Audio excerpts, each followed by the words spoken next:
All right. Hello, everyone. We're back. We're back for more MR James, and we're joined again by Fred. Hello, Fred. Good evening. Good evening. I never drink wine. Yeah. That's Bram Stoker, not MR James. But yeah, Fred's been kind enough to come back on. I've harangued him for many a week about, hey, you want to do more British ghost stories? Hey, you want to do more British ghost stories? And finally, he acquiesced, which is very kind of him. Um, Today we're so hopefully this will become part of. I know we've talked about A Whistle and I'll Come to You was I think we've talked about that one. We did that last year, weirdly enough. That was like almost a year ago. Tempus Fugit, how quickly time goes. So hopefully we'll have you on. We're gonna do another one today, the Tractate Middoth, another one of my favorites of M.R. James's stuff. And hopefully we'll have you on for some other ones in the summer here. I think we talked about Casting the Runes, which is might be one of his most famous stories. And then one of my personal favorites, because it has to do with Anglo-Saxons, is A Warning to the Curious. But today, haunted libraries. For people who haven't tuned in before or don't know anything about M.R. James, really interesting and unfortunately very, at least in America, it might be different over there in jolly old England. In America, a very unknown writer. Um, uh, Sort of he was a medievalist. He was a archaeologist, manuscript studies specialist, really fancy academic guy. And as is the case, I can think of somebody in his the scholarly generation after him, Tolkien. He's not really remembered for the academic work. He's remembered for the fiction he wrote. That might say something about publishing. That might say something about culture. I don't know. Um, I confess that I've never read any of M.R. James's academic stuff. I probably should. But at least in Anglophile horror circles, really he's known for ghost stories, his ghost stories. Obviously people have been writing and telling ghost stories for millennia, writing ghost stories for a very long time. But M.R. James, at least in the Anglophone literature sphere, nicely I think he establishes tropes. We were talking about that before we started recording. He definitely establishes his own tropes. It's not that he's not doing some beautiful invention of ideas and concepts. For sure he is. And I think he's also reaching back into the past, into his scholarly background and pulling things out. And and we were just talking about how he's probably influenced people like Sam Raimi, Mhm. probably like definitely has influenced H.P. Lovecraft. H.P. Lovecraft wrote about M.R. James quite in a quite glowing fashion. The story today, the Tractate Middoth, is all about haunted books. And if Mhm. anybody watching this is a Lovecraft fan, you'll know that haunted books, haunted manuscripts, haunted scrolls, haunted written works is a huge part of Lovecraft's mythos. And I can't help but see just a strong uh, nod on Lovecraft's part back to M.R. James here. So I'm thinking of like the Necronomicon, right? Or all the other crazy various manuscript things that Lovecraft has. But Fred, had you read this story before? I don't think you Oh, had. I hadn't really heard of James that much before I spoken to you about him, and based on my little research, yeah, I'd like to get into his academic work as well, which I think we'd spoken about. Sounds interesting. Maybe we'll do that for some future episodes. That'd be kind of fun. Most of his yeah, there have been some adaptations of his stories. Most of them sort of radio adaptations. Otherwise, they're just sort of low key televisual beasts. No, Um, there's some really good early 70s Lawrence Clark Gordon, I think his name is. I can't maybe I've messed those name order up, but did all these BBC ghost stories for Christmas adaptations. Some of them are pretty yeah, good. Yeah. there's some 70s. There's also a more recent one of the Tractate Middoth, which was made by Mark Gatiss, who is famous for doing Sherlock Yeah. uh, and some other things, and Doctor Who. So he's more, more prominent uh, vessel for the stories. But in general, he's not so widely known. His name's not so widely known in in the mainstream. But it is he is an interesting figure, and it is, as we were saying, we before we started recording, we were talking about casting the runes and how obviously he's taking influence from works that preceded him, but he's sort of repurposing them for a modern audience, and then he has then had an influence on horror tropes as the concept of a horror film evolved. And it's really interesting to just see these tropes in a more kind of, I don't know, original form, but obviously an original modern media form, because there was still these concepts such as a horror film was still developing then. But yeah, this particular story, I can understand it is about sort of haunted books, but there's obviously lots of stuff about inheritance in there, and I thought that this one was kind of touching on the idea of inheritance as, I don't know, a kind of social ill, and it is, in my opinion, and just in my sort of personal experience or hearing stories from my family, that inheritance disputes are a horrible thing. They really are like demonic possession. oh yeah, Some that's a good people, point. I don't know whether that was some sort of analogy here, and whether or not it's some sort of denunciation of inheritance, of the mere concept of inheritance, which obviously lots of people in the liberal age will want to do. I think James is too conservative, like in not in the political sense, but just like he's just too conservative to I Some think people would write, yeah, if there would be some people who could write stories like this that would be wanting to do that. I don't for sure. imagine he, but it's interesting if there is some sort of notion that's trying to be portrayed that inheritance dispute is just brings out some sort of demonic possession in people, which it really can. That It would be totally interesting. can. Yeah. But yes, this is more about the trope of haunted books and how that can, how that has evolved into a modern media trope as well. But yeah, it was interesting that it was sort of, there was this central theme of inheritance and the disputes with that. Yeah. Well, we can tackle it in whatever order you'd like. I mean, this is kind of just a freewheeling discussion. Again, this episode assumes I know you say you know what happens when you assume. Yeah, well, we're going to presume. How about that? That people have read this story. It's up on Wikisource. All of MR James's stuff is in the public domain. I'll link Yeah. to the Wikisource. That's just where an easy place to find it. You can buy, like, I think for $1 on Kindle. I bought every single thing he ever wrote, at least fiction, and like it's all, and you can edit it and highlight it. You can also find nice published editions. I think Penguin, at least in that would be US and UK. There's a nice hardback Penguin edition of all of his ghost stories. I like having things in print.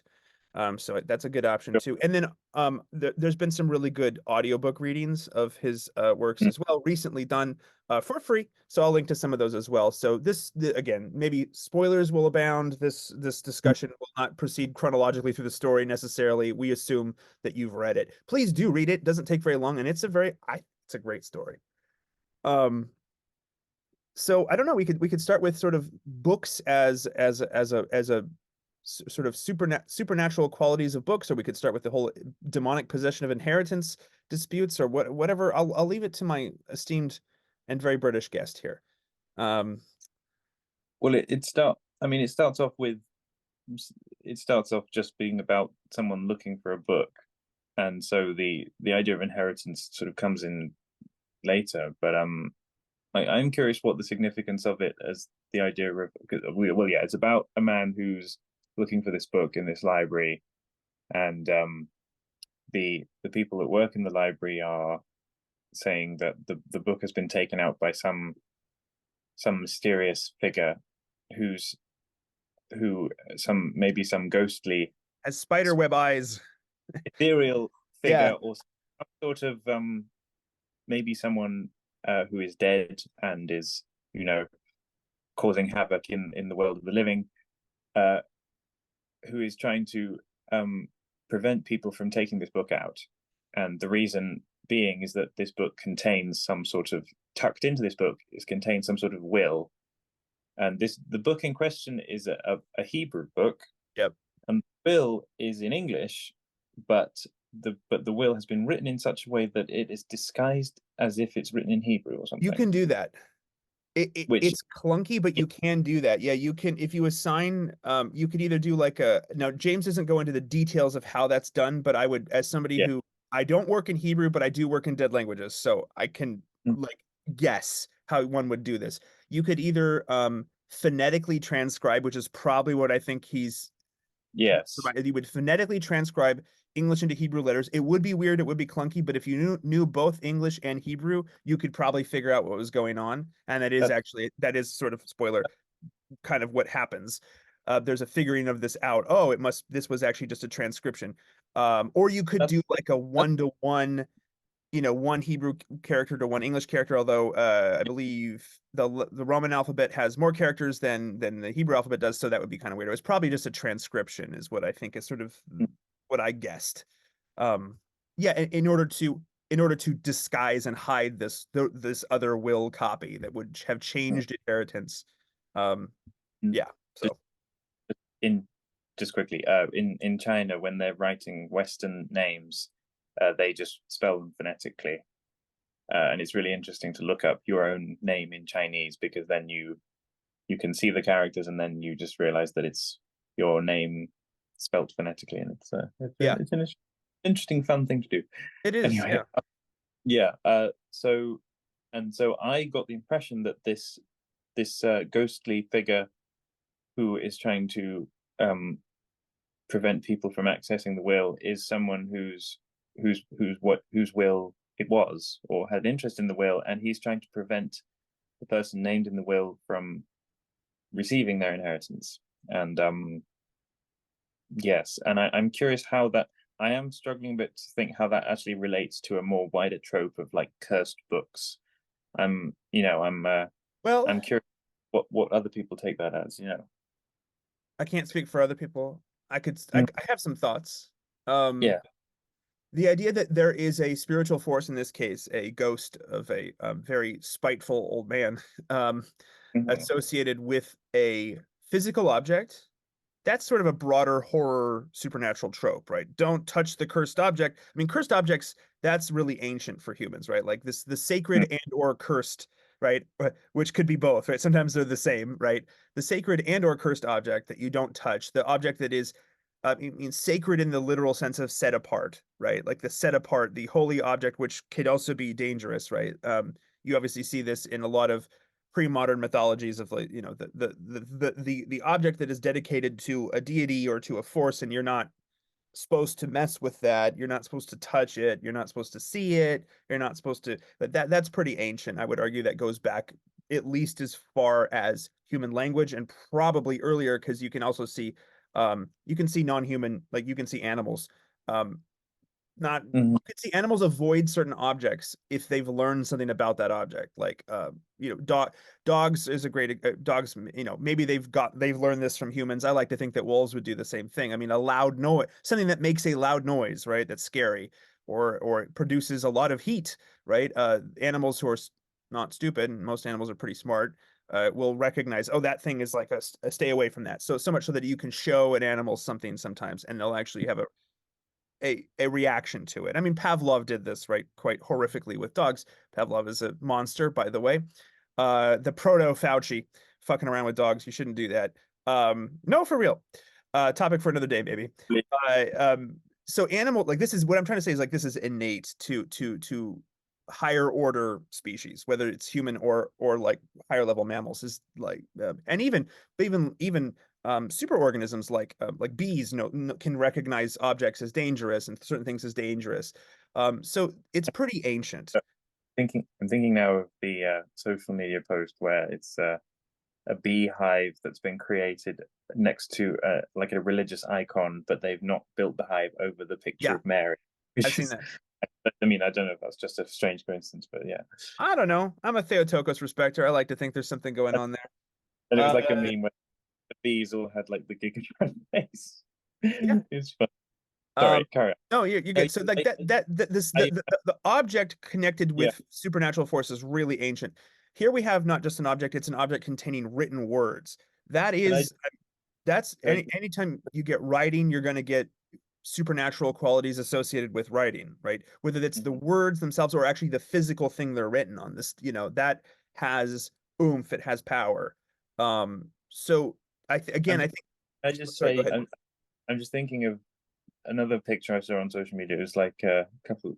It was a picture of an American soldier in World War I or two, and he's in Germany after they've defeated Germany, and he's just found this crown, this bejeweled crown from the Holy Roman Emperor, and he's like putting it on his head, Yep. and it's just I You just never read M.R. James. You should never do that.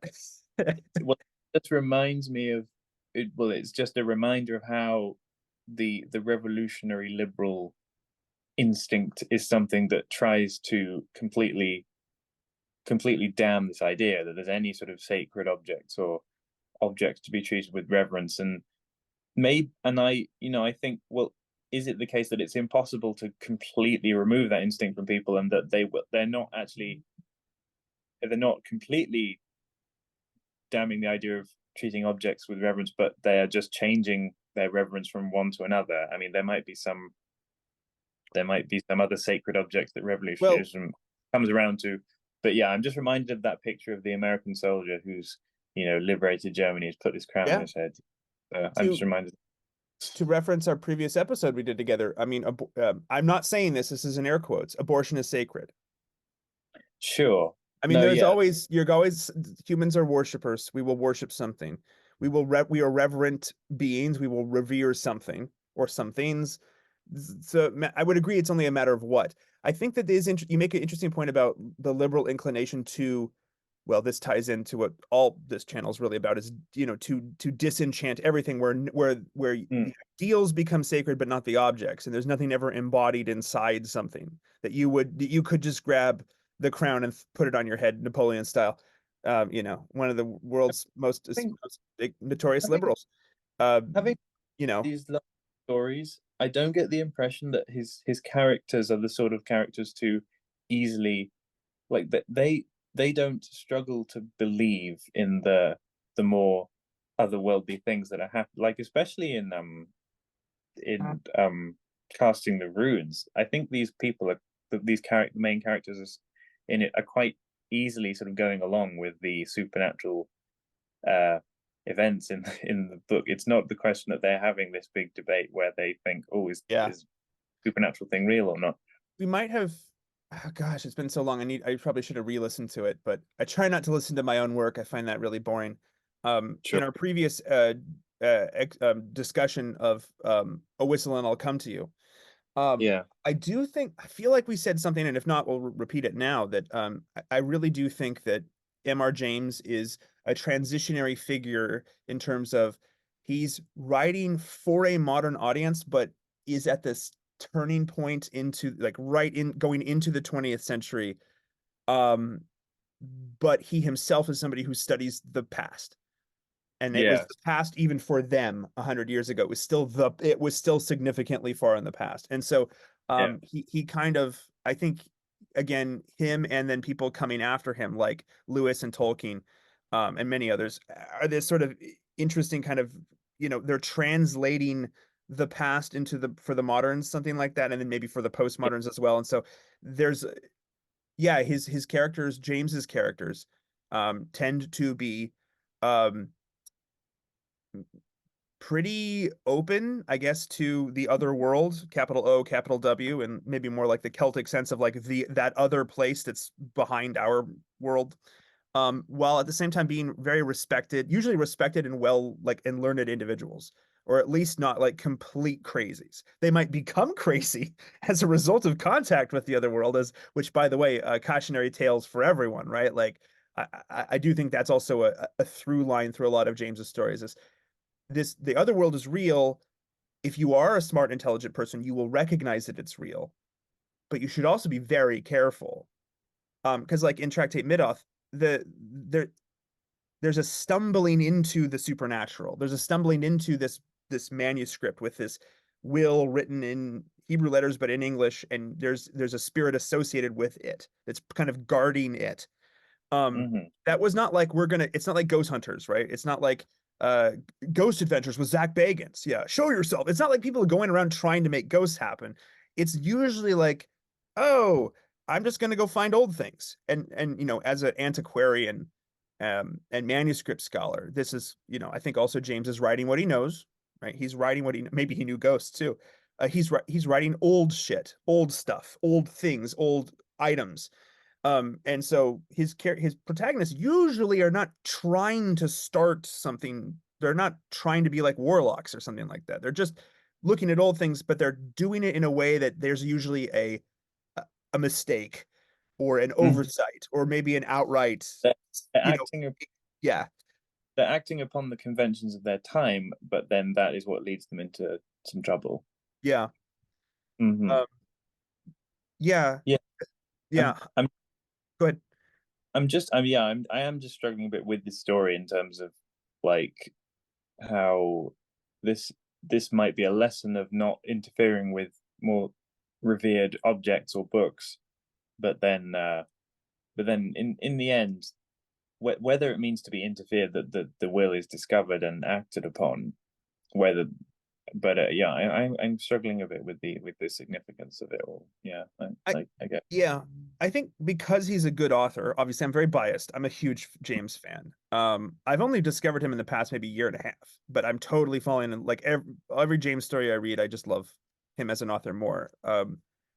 Dare I say, I think he's as much as I love Lovecraft, and I do, I think actually James is the better writer. Lovecraft is great, but definitely more unhinged in all ways. And he's American, right? It's what he's American. He doesn't have that reserved Anglo thing going on as much as he thought he did.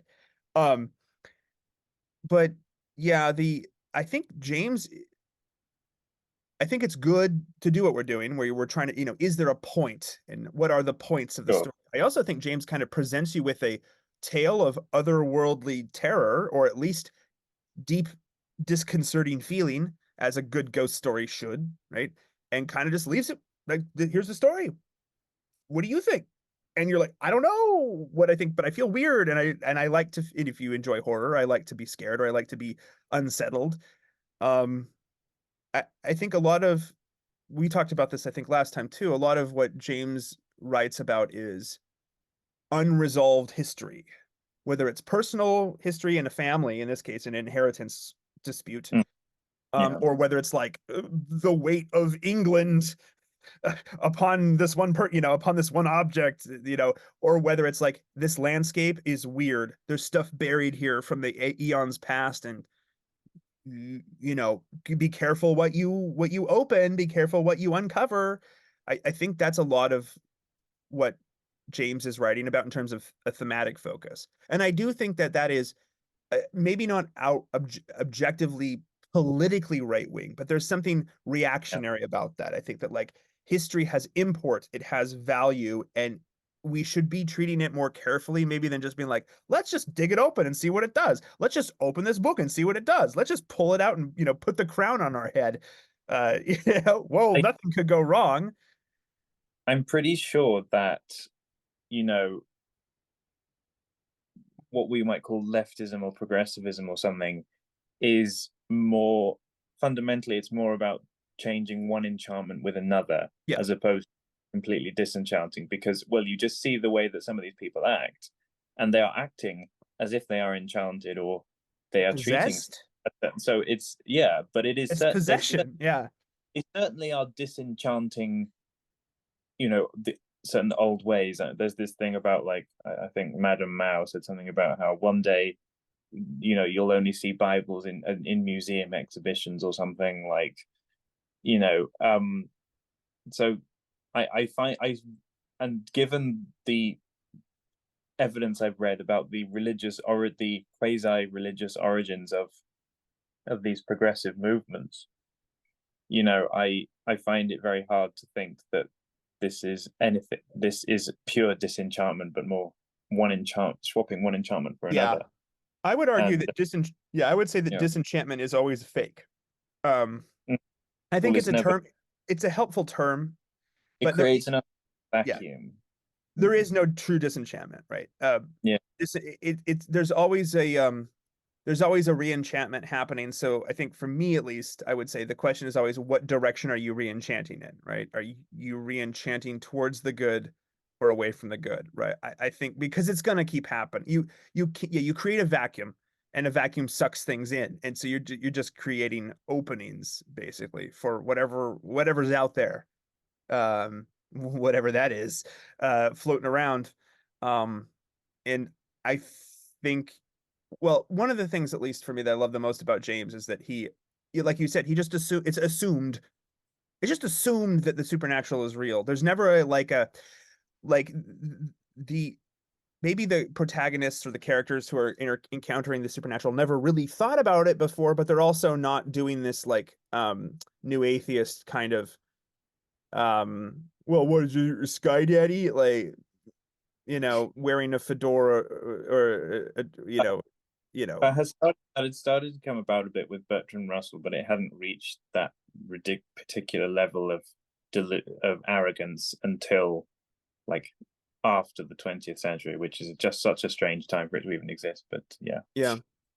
yeah, Yeah, to a little bit, if I can, to back about the idea of a haunted book in particular, a haunted manuscript.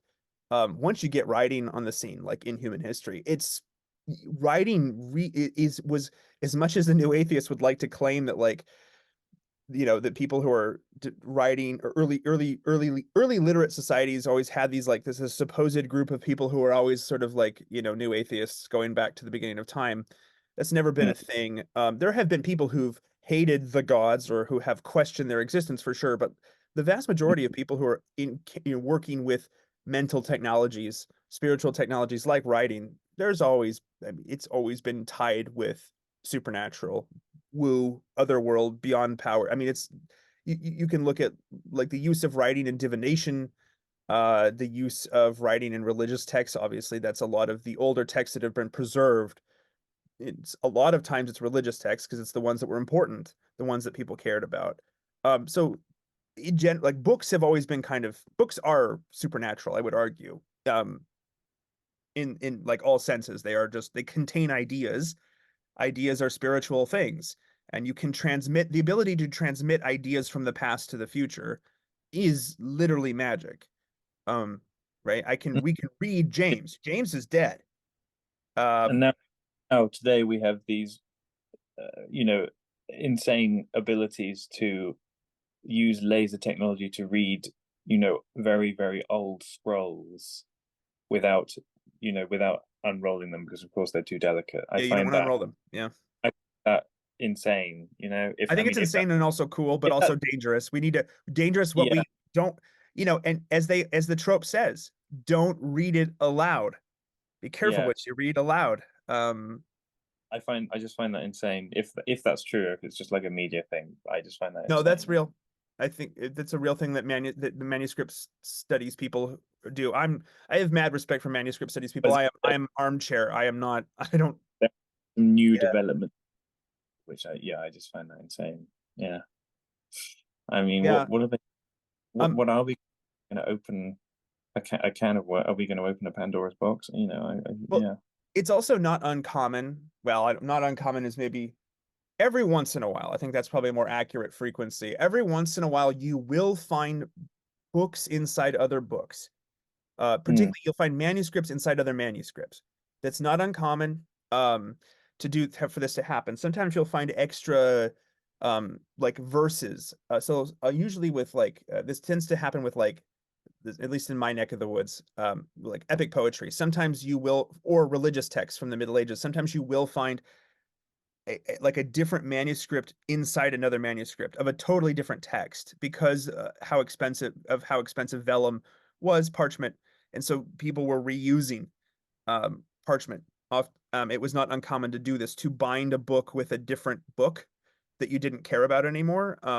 And so sometimes every once in a while you'll get little nuggets where somebody discovers a book inside of a different book, and that can actually sometimes change. require academics to rethink their theories, to completely redo stuff. It sometimes destroys people's scholarly careers because they built a theory around the one version of this text, and then somebody's like, whoops, we found this other version of it, and it's got like 12 extra lines or 20 extra lines or 100 extra lines.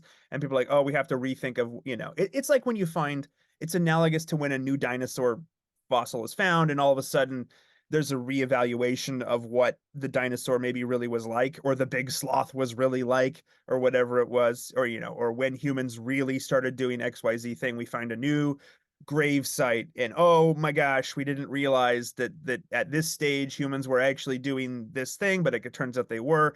That can happen even just in manuscripts. So the hiding of of writing inside other writing is also lets you know that James is writing what he knows. He this is something that can happen, particularly in medieval manuscripts because of how they were actually produced. So that was cool. I thought that was cool. I mean, that's probably a more inside baseball kind of move he's doing there, but it's neat. Sure. And it's a mystery. It's a mysterious find that you were not expecting. You were just trying to open this book. So I I find I find this particular story being more unconventional of that trope as we know it, and because I think it's ambiguous as to whether he's implying that because the idea of opening this book will these give these people their inheritance that they've been somehow denied by or guarded against by this ghostly entity that's preventing people from reading the book, and whether there is a lesson. I mean, it doesn't have to be a lesson, but if there is one, or if there is some sort of message, it's related to,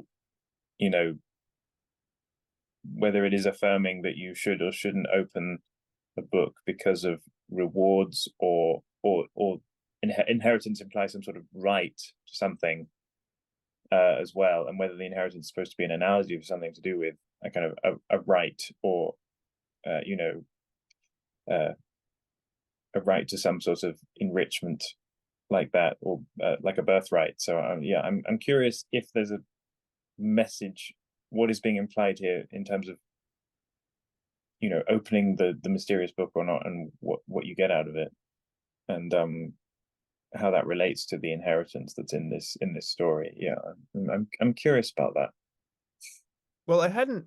I think probably because of my own bad history with some personal history. Speaking of history, with inheritance squabbles and like a Sure. legitimate family feud that like like we weren't quite going Italian Borgia level fight, but we were there was it was an intense experience. I probably didn't connect this just because I didn't want to, but yeah, Sure. No. inheritance fights as a kind of possession. Um, and inheritance. I don't think James is arguing against inheritance, and I wouldn't No. either. No. But But it what seems greed? I mean, greed is bad, right? Greed is not good. You have it, to, and what greed can do to people. I think that is a real danger that's always ever present in humans, including in yourself, dear listener, and myself and Fred. It's there. Um, don't act on it, but it's there. If you think it's not there, you're lying. Don't lie. That the promise of what could be, if I could just get, and then or on the flip side, I will not, I refuse even after I've died to pass on something that is rightfully somebody's. Um, yeah. there's greed working there, and the greed's power to twist, um, and to pervert, to contort, to distort.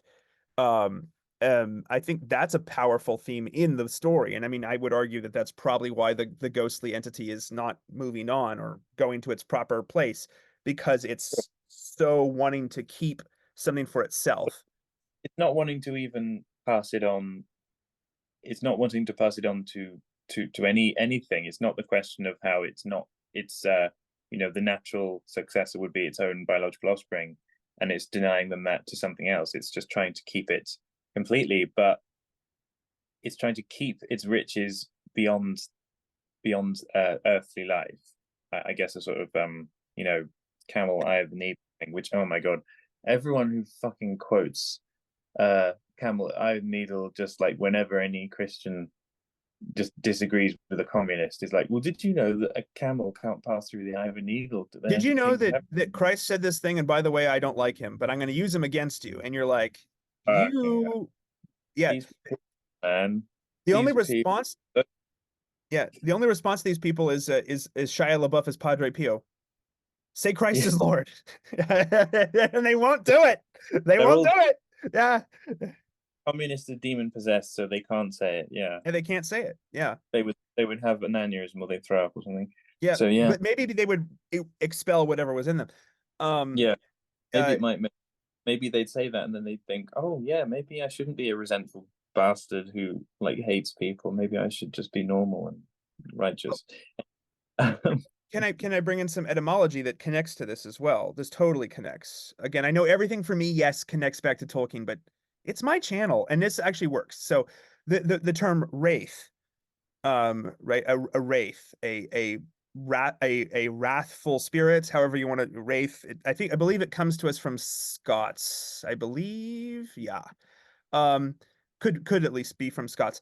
Um, it's the etymology, the word history of the term wraith in English is difficult to find. We have to kind of make theories. It's difficult to truly figure out where it comes from. Um, but Tolkien, who was a smarter person than I and definitely knew a lot of different related languages, um, favored a connection with the term writhe in English. So to writhe, to twist, to turn around violently, that is kind of what a wraith as a spirit is. It's not like oh, grandma said goodbye to me and it was a nice, wonderful experience as she was dying. No, like a wraith is like, this thing will not leave me alone. It was hounding me. It's a wrathful spirit. It's writhing, it's twisting, it's turning, it's bent, it's distorted. Um, Assuming that is the actual etymology, I favor this interpretation, obviously. Some people might disagree. Regardless of whether that's the actual word history, I think it that potential connection provides an insight here. That's what this spirit in this story is. It's completely contorted by greed. It's bent it out of shape completely. And that so much so that when the ghost appears, if a ghost is appearing, probably something is wrong, like because they're not really supposed to be there, but sometimes they are, right? In James's stories, at least, it's like usually you don't see, yeah, usually you don't see this kind of stuff happen, but when you do, it's notable, and it's usually for something's gone wrong or somebody's made a transgression, and then there's needing to be some sort of recompense. In this case, the ghost itself is kind of the thing that's wrong. The person is wrong and they refuse to leave. They refuse to leave this book. That the book is sort of their tether back into our across the plains. Um, Mm, so they're a wrathful spirit. They're a twisted person. Um, mm.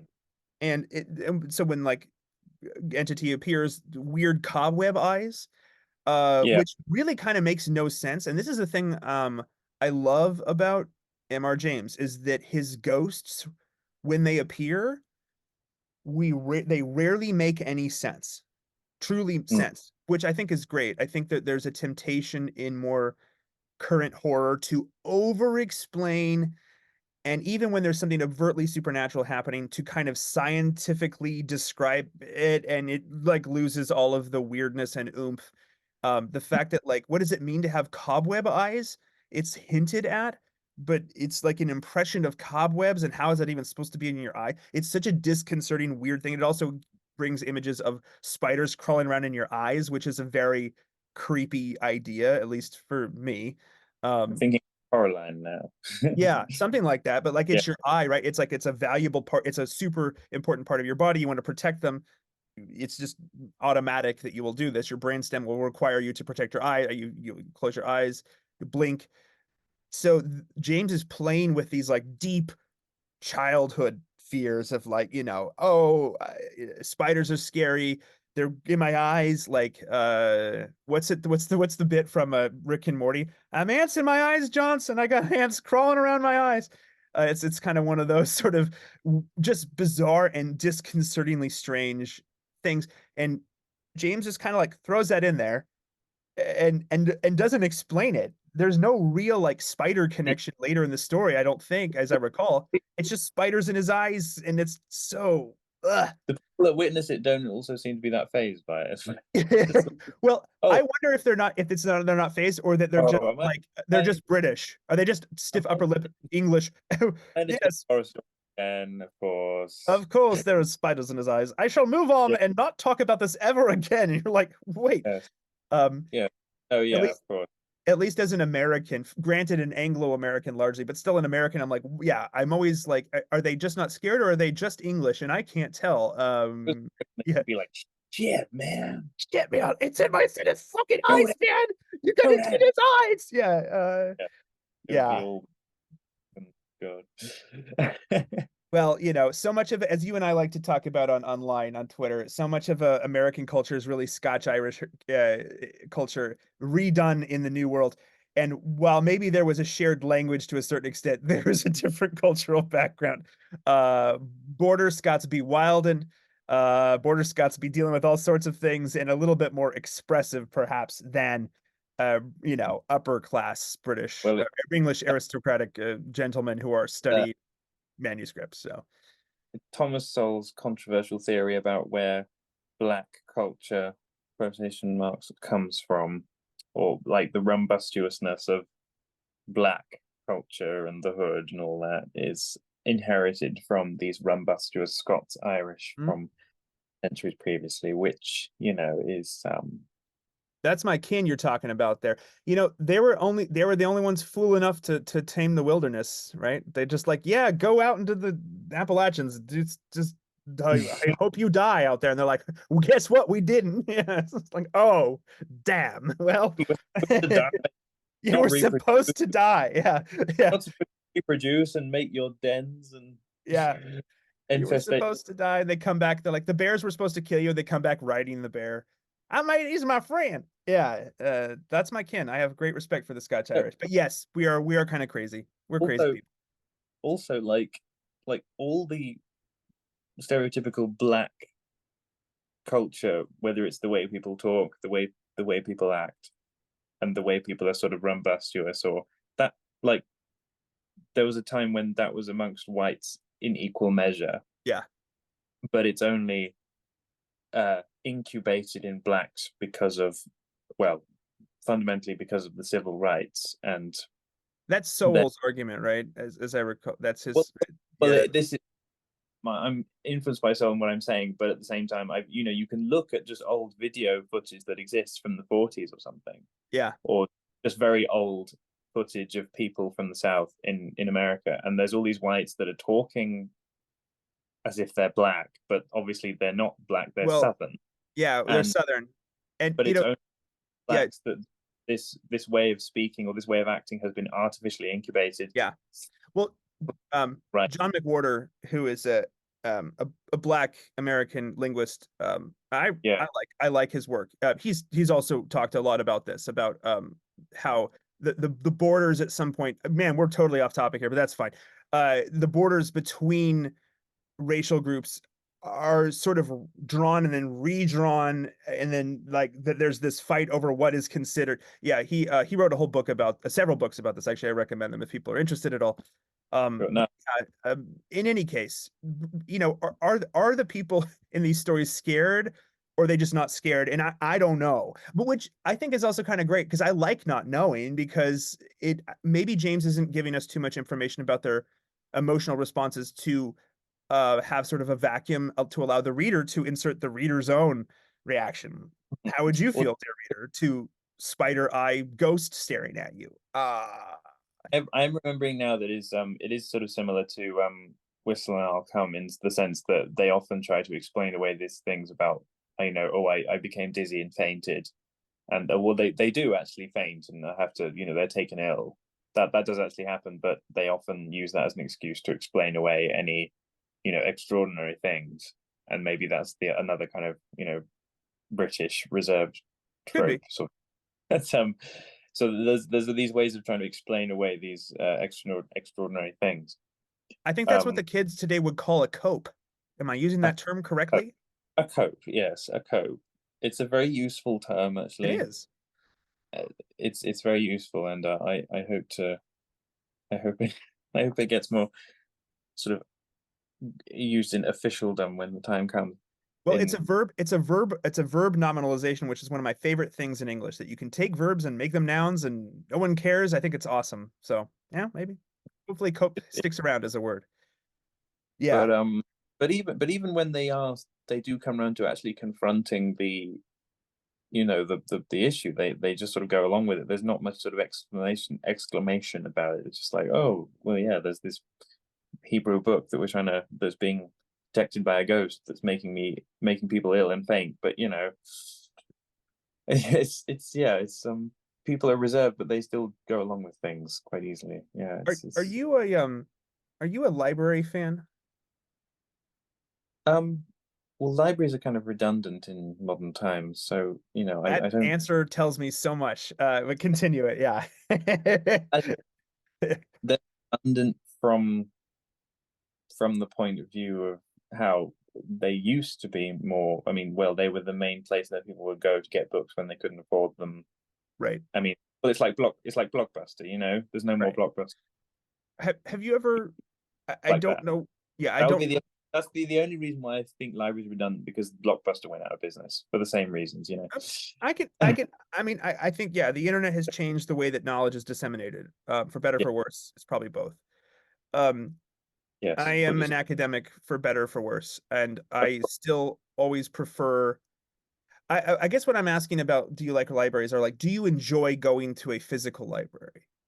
no, I did when I was a student and I was doing research for a dissertation, and I did go to get books to find sources of things, and I used the because obviously the internet doesn't have absolutely every It does bit of not. info. Yeah. It doesn't. So yes, I did make the use of the specific channels of access to resources Do that I had at university, and yeah, so I did actually enjoy that. I Can you still use them? Is there do they allow non-students in? I can't no, I can't It's anymore. very European. Same thing in Germany. I think it's a very European attitude that, I actually am going to wave America flag here just a little bit. This is something that's different in America. I do think I think so. At least where I am, I can pay a yearly fee of $100 Hmm. and check out any book I fucking want to, from a research library in my city, which is awesome. Um, In theory, it's I could. awesome. In theory, I could like. I imagine I could go to the university library and do something to get access to it as not a student. Maybe I'd Yeah. have to pay. But when I was a student, yeah. But I remember when I was a student, I could go to all these different academic journals and places where there's papers, and just put in my credentials, and they would let me download all these PDFs I wanted, which It's was a really good. it's Which great. was good when I was looking up stuff out of my own personal interest. Like I was me and some friends back then were looking up some papers that were these papers that are like deconstructing masculinity and this gender theory that I now had my credentials allow me to have access to, and we could all make fun of them and stuff. Well, So the reason, yeah, yeah. it seems sounds it makes sense. I think I was in academia for longer than you. I am a total library fan. I enjoy going not to Seattle public libraries. I have some stories of the horrors that you can see inside a Seattle public library. Um, True horrors. But there's a thing, I mean, going to a university library, a research library, and just being able to go around and see, for me, I love it. I spend like hours there. I go maybe once every month and a half, every 2 months, get new books, check old books out. But then I also like, it's the going through the catalog, making lists, finding the books on the shelf, the joy of discovering a book that you didn't, that's next to that one book you wanted, it's on a similar topic and you never really thought. I love that. The it's almost like the mystery of what you're going to find in the stacks. I'm a nerd. Fine. I really enjoy that. It kindles a childlike joy of learning, of discovering new things. Um, or at least like discovering that what somebody has written about a new thing. Um, I thoroughly enjoy this. I think that and so, the use of library, like my library, if anyone here plays the Call of Cthulhu role-playing game, my library use skill is like probably at 80 or higher. I might probably have 85 in library use skill in real life. I'm pretty good at finding things in libraries. I love doing that.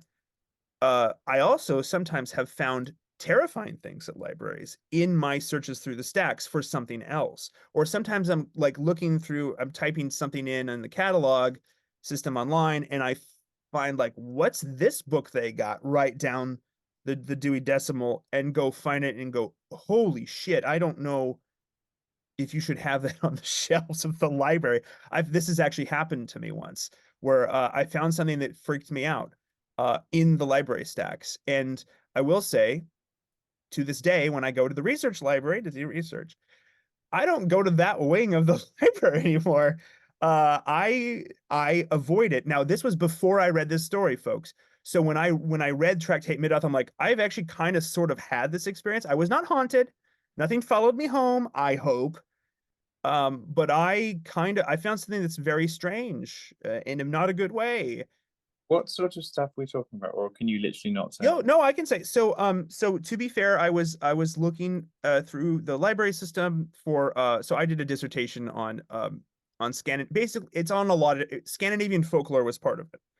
So Yeah, looking at Swedish and Norwegian stuff particularly. And there's a very fascinating subsection of Scandinavian folklore that looks at what are called, in Norwegian at least, svartebøker, which translates as black books. And these were grimoires. These were books of magic, of spells, that were kind of actually popular. And particularly when printing got cheaper and you could just print them. There were like cheap svarteböcker printed for people. It was like low key popular. Like nobody talked about it, but it was kind of a thing. It wasn't like everyone had one, but the interest in the occult exploded once publishing got cheaper.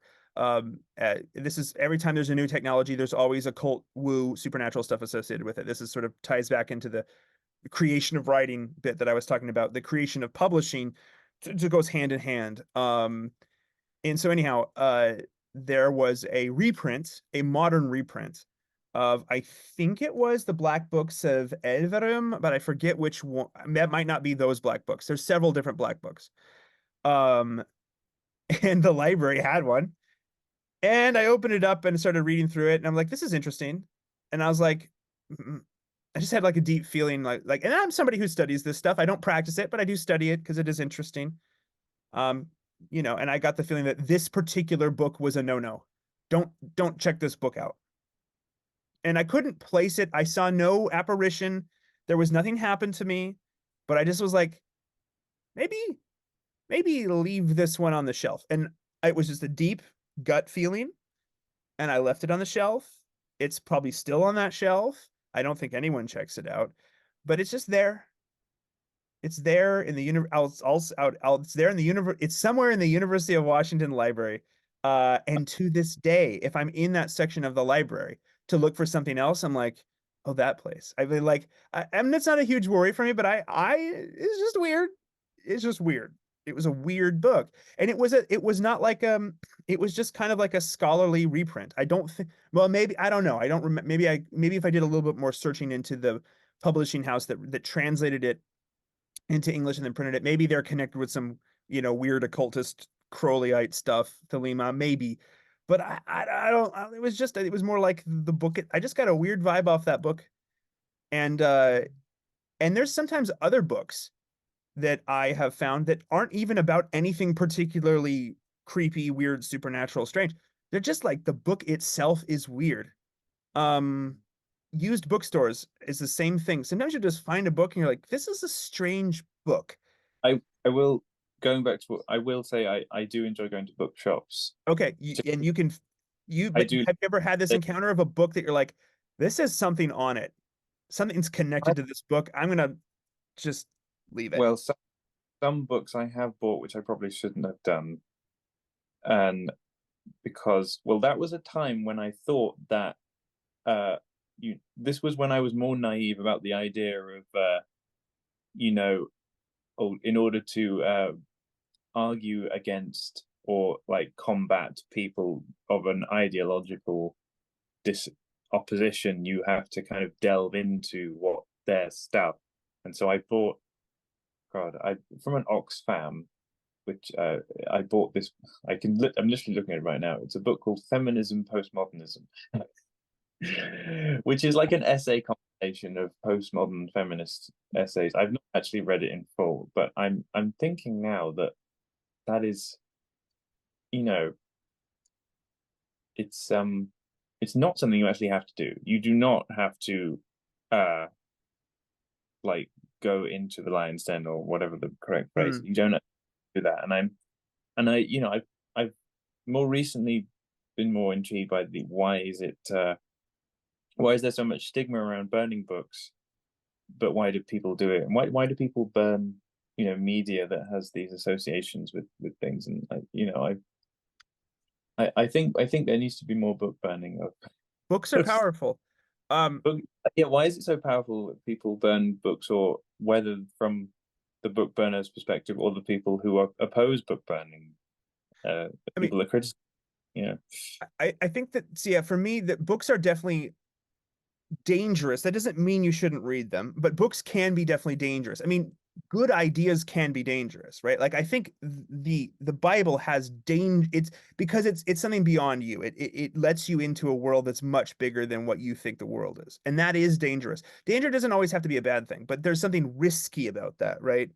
Um, yeah, I no, think I don't think that's an argument necessarily to, and I'm not saying you're saying this, but just to clarify, sure, I don't think you should always bury your head in the sand. I think some people are called to refute or called to explore. I think, and I'm not saying you shouldn't do that, but I think sometimes it is really, again, it is the whole, to bring in yet another Tolkien reference. Saruman, right, studied the works of the enemy too closely and was yeah, taken in by them because it started to quote make sense to him. Oh, I can see why Sauron really is doing that. So that's I think that's the danger of it. But then of course the danger of not knowing anything about the enemy is that you're like, I could never have seen this coming. So there's a risk in studying it. I think some people probably should, but you should be careful. You should have a buddy system or maybe a larger system going on there of people, right? Because it is easy to get mimetically infected by ideas because ideas are infectious. Virulent ideas are very infectious. So I've I've yeah. often been, especially more recently in my life, I've been someone that is more able to kind of extract myself, to not to read things and not be so take. I've never had that sort of cliched experience of reading a book and, you know having my world completely changed. No, it's happened to You know, me before. I maybe, It can happen to anyone. but I haven't read as much as other people, so maybe that's why. But Maybe. I I think I would that it. argue that it actually has happened to everyone at least once, and the issue is whether you notice it or not. I think, yeah, that I think, so in the way I am now, I think I am someone that's more able to kind of keep more of a level head, but I suppose that's a bit of a bold claim. As a counterexample to the Mhm. Sauron, there's that article, or like a picture of an article that goes around social media a lot. It was a Scandinavian black metal band or something.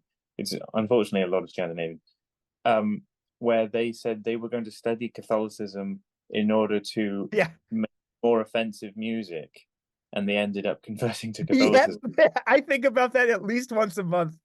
I Whether that is like a just a thing that's in an article that was obviously gonna is a bit, I that's it's an interesting phenomenon, isn't Yeah, it? no, it's once the logo grips you, it's really, yeah, you're kind of always gripped by the Sure. logos. Um yeah, I think this is but books as a vessel for ideas, as a Mm. vessel for memes, if you will. Capital M meme idea. Um I ideology said in a Slavoj Žižek voice. I pure ideology. I think Yeah. yeah. If say I have this plastic penis and you have plastic vagina, and we For pleasure, Richard Rathway. It will be my pleasure. Um, I That's the think only I don't like Slavoj Zizek, but that I just think of that one interview he was doing where he was talking about. I Sorry, I'm sorry, that was a I know tangent. you're fine. I love to disagree with Slavoj Žižek. I have very I yeah, I just think I just think he's mad, and he's insane. and he But books, but back the books as a means of spreading of ideas. I mean, this is something that I've actually started talking about with um somebody who's been on the show somewhat recently, Caleb from the Thomas Review. Yes, I yeah do play nice with Catholics. Even though the Bishop of Rome hath no jurisdiction in this realm, I still, I still play nice with Catholics. of With course. Roman Catholics, let's say. No, but this is the thing I've been talking about, and I probably should do something more on, in terms of social media is, yeah, I don't know if this is a phenomenon that exists in the UK, or at least in your part of the UK. Mm, But the little library phenomenon, it's a big thing up here in the Pacific Northwest. We are very book culture, right? For better, for yeah. worse. Um, it's a cool idea, where people on their private property will build a little, it looks like a little birdhouse almost. You probably know what I'm talking about. And people, books that you don't want or that you want to just give away, you can just put there, and it's sort of a give a book, take a book kind of understanding. Um, I Yes, I don't know if you have that in if that's made its way over to, or maybe I don't know even know where it started. It feels American, but we do have that. We have that. yeah, There's railway stations that small railway stations have it. There's one. Sometimes there'll be some like in the middle of a park or something yeah. in like a sort of waterproof box. And actually, in my office at work, we have started doing that.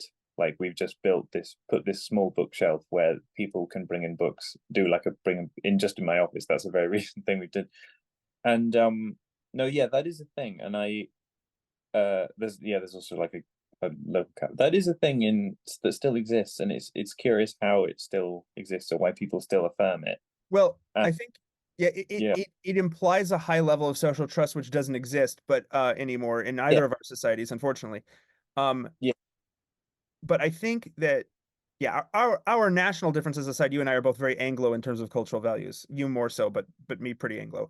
I think I even tweeted about this, and you commented that, what, if it's a truly take one, give one system, what is stopping someone from, if you find completely degenerate literature in there, removing it and putting in something else?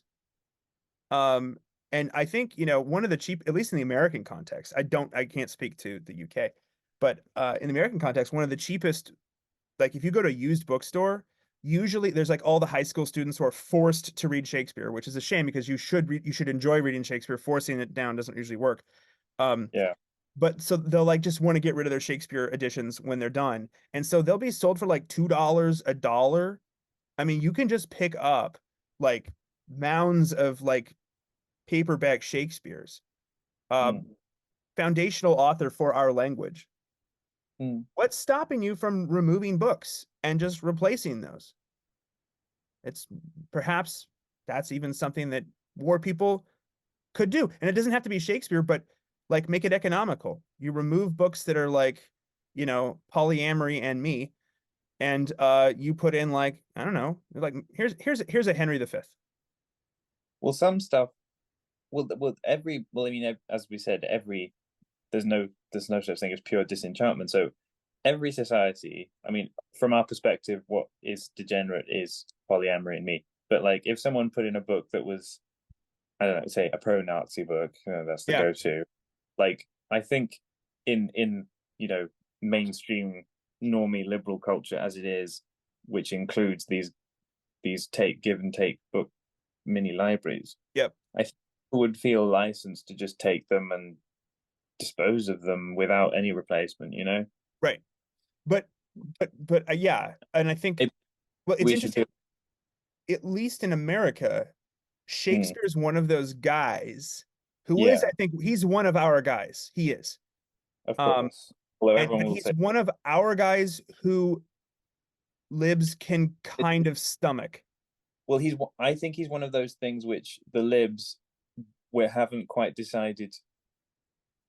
Well, it's like no, I think the libs will actually try and co-opt Shakespeare Fine. as a one. This is one of my new sort of But it's theories. Like, laughable. Their co-opting is laughable, and I'd rather have them yeah, attempt to co-opt a guy who's clearly not their guy than I like think spread I think that polyamory in me.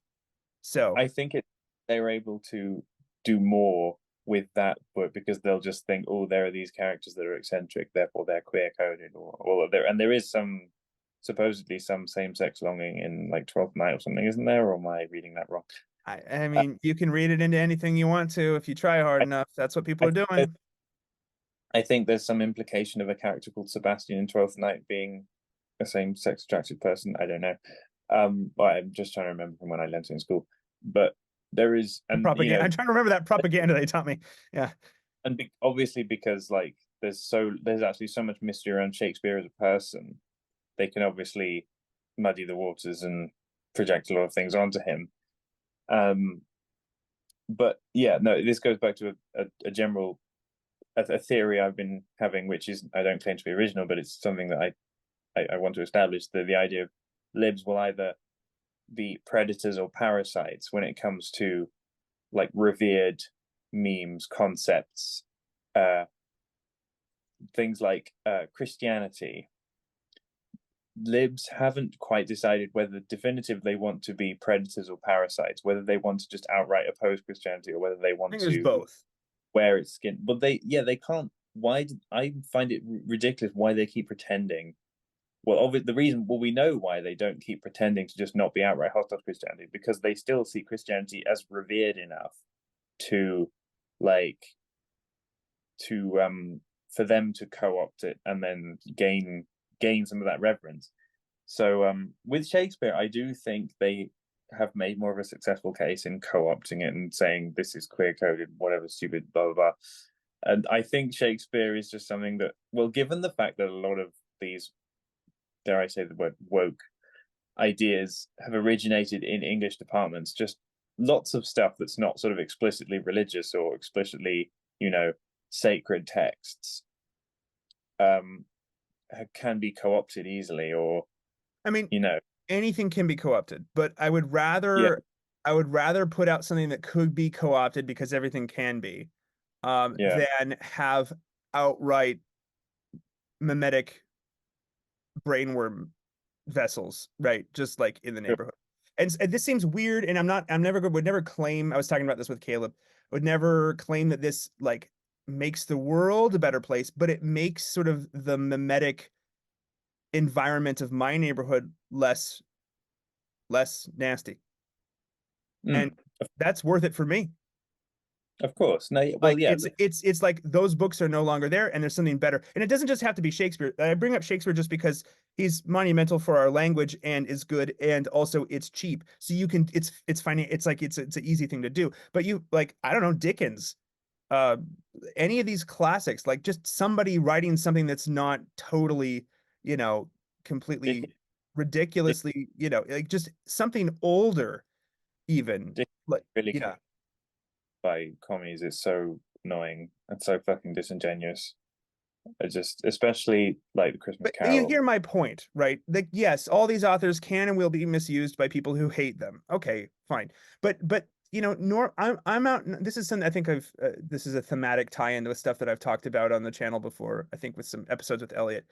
The war is not for the extremists on the other side. The war is for the people in the middle, the normies, the people who just the mold bugs hobbits, the people who want to just stay home and grill, the people who just like, maybe I just want to read this book and enjoy a book, right? Oh, what's available here? Well, I got, polyamory in me, or oh, maybe like I should give Shakespeare a shot. Maybe like I need to, or what's Dickens? I've never really read Dickens. Maybe, or whatever it is. The Canterbury Tales. Oh, look at that. That's an interesting thing. There's like knights and stuff. Okay, it's medieval. Like it's not. I'm not saving souls with this, right? But I am just slightly improving, sort of I'm improving the herd immunity of my neighborhood, the herd mimetic immunity of my neighborhood, and I think so. It's just an If you, example of like books as vessels of ideas, and this I think that's to start to tie it back into the story finally. That's, I think, something that books is a important vessels for ideas, whether they be good or bad. Books as something that's supernaturally potent. I think that that's something in the Tractate Middoth that is very lacking in more, even, in more modern in more recent storytelling. I think in some ways, many people have pointed this out that even today, horror as like a film genre, Yeah, is one of the few places where the supernatural is still real. Um, yeah. and Well, it's it's a bit of enchantment left over in our culture. And I do think, obviously, I'm a fan of horror, but I think horror, if you use horror rightly, I think it's a way of helping to re-enchant the world a little bit. yeah. I don't know if you've seen that Disney film called Onwards. It was a film that was released around COVID, so it bombed because of that. It's a it's very interesting because it's like a film where there's a magical world with magical creatures, and and they they then discover electricity and industrialization, and then they start to use electricity rather than magic. And then, um, but the part of the story is all these people. So there's like a manticore and a who I don't know runs a sort of restaurant, like a sort of novelty restaurant about manticores, even though it's a manticore.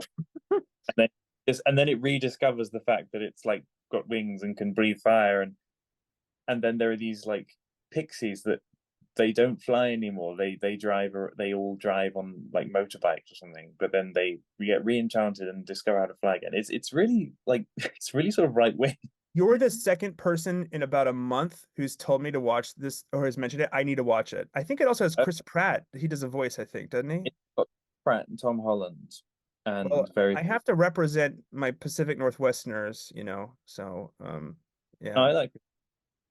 Um, it's a really strange film in terms of it being this really kind of reactionary film about re-enchantment from from tradition. It's like really, it's like sort of a film that I don't know, like Julius Evola might Okay. really. It's so curious, and yeah, people don't talk about it much because it bombed because of COVID, and it didn't it didn't pick up much traction because of that. Because it had a cinematic release, and as opposed to getting like a streaming release, which lots of films were getting with COVID. But yeah, it's so strange how it's this Disney film, this very modern recent Disney film that's about like re-enchantment from modern technical society. And that's not to say that technology is completely disenchanted or that there's nothing kind of like special about technology or spiritual about technology. I think technology is fascinating Yeah. on, but it's more, it's when technology just becomes this abstract thing which every culture will just adopt rather than it being something that's in the spirit of these original industrialized nations like England.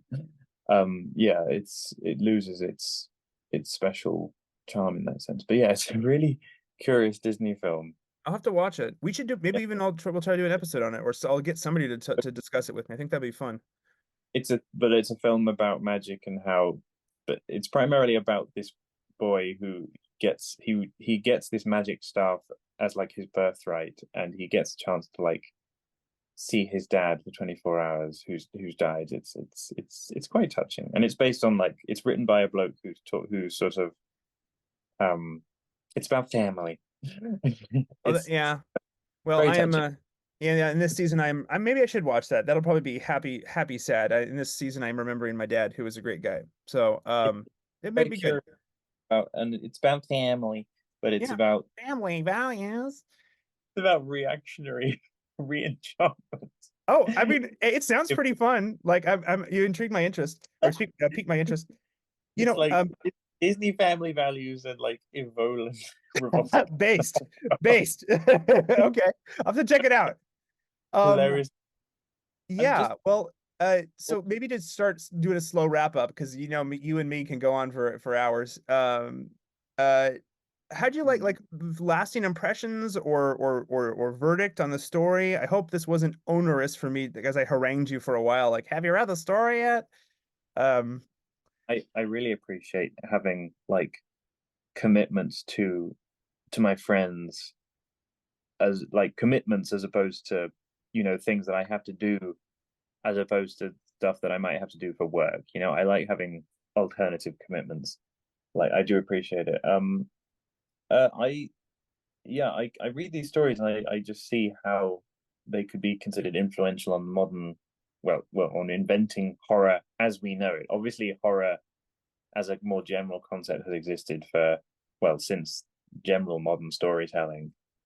Um, but yeah, it's interesting to see all these tropes. This one I was curious about, and whether it was actually trying to say something about inheritance, or whether that was just a vessel for a story about you know say about revered books or something. But yeah, I found this curious one, and yeah, I was a bit more confused by it, but yeah, I found it curious. Well, Hmm. yeah. Um, it's like, M.R. James could be almost kind of like his stories could almost be like a curiosity shop. And actually curiosity shops are kind of a plot motif in some of them.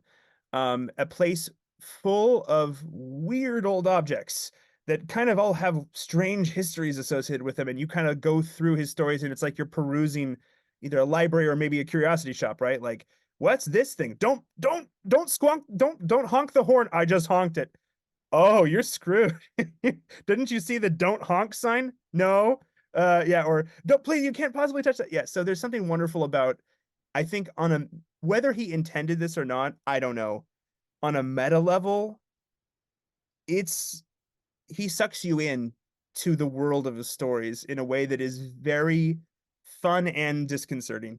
And maybe in this case with Tractate Middoth, it's just that I had had a weird book experience in a library once. Hmm. Yeah, So that was resonated with me, and I was like, oh wow. But I find that with multiple of his stories. We're gonna get into some hopefully over the course of the summer, assuming you have as you have time sure.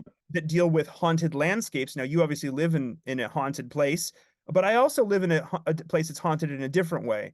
And I have some stories of stuff that I just literally can't explain out in the middle of the Pacific Northwest, that weird things that make no sense. And it's just, I don't know how to, I just live my life knowing that there weirdness out there. So I think that'll be fun. I just wanted. I recently went to Scotland for a family wedding. We went to Dundee to and it's by the coast. Now we were walking along this beach, and it was a beach that reminded me so much of the sort of setting that was painted in the book Whistle and I'll Come. Mhm. It was like a sort of Victorian Gothic horror setting of a beach. It was very, I mean, it was really cool to be there. Because you can go to Scotland, and there's so many different sort of flora and fauna. You can sometimes feel like you're on like a different planet sometimes, with the really weird different landscapes you see there, and compared to England. So yeah, it's always a pleasure to go to Scotland, go to more kind of rural landscapes and see the differences. But yeah, I went to this very Victorian Gothic horror beach in Scotland recently near Dundee. Did you blow a whistle and I people didn't. started chasing after you? But yeah, I saw these things like there was like a kind of concrete block just out to sea, and you know, it was sort of mysterious, and just these things that were such a great setting for some sort of horror Victorian. Yeah, I didn't try not to interfere with any of it, That's good. but I did. Yeah, there were these really interesting sights, and Yeah, no, it was very mystifying. cool. Scotland, so much in Scotland that's so mystifying. It's such an interesting place. I need to go It there more. is. It's one of the main ancestral homelands. I mean, I need to make it out there at some point. It's on the Mm, bucket list. Yeah. yeah. Um, cool. Well, thanks again for coming on, Fred. Let's have you on as soon as you feasibly can. We'll do some more MR James. I know you've prepared several, and we only had time to get to one today because these stories are in depth. And so I bet some more. Yeah, sure. cool. Yeah. Any final words before we sign off? Um, you don't have to read 15 volumes of 15 500-page volumes of Marx before you can legitimately criticize communists. Yep. Amen. or anyone else who's deliberately writes these long books in order to inconvenience their opponents. Yep. Don't have to do that. You do not. Amen. Cool. Well, and with that, wish everyone a good rest of your weekend or week whenever this drops. And yeah, we'll be back for more James, more MR James soon. See you, everyone. Have a good one. Goodbye.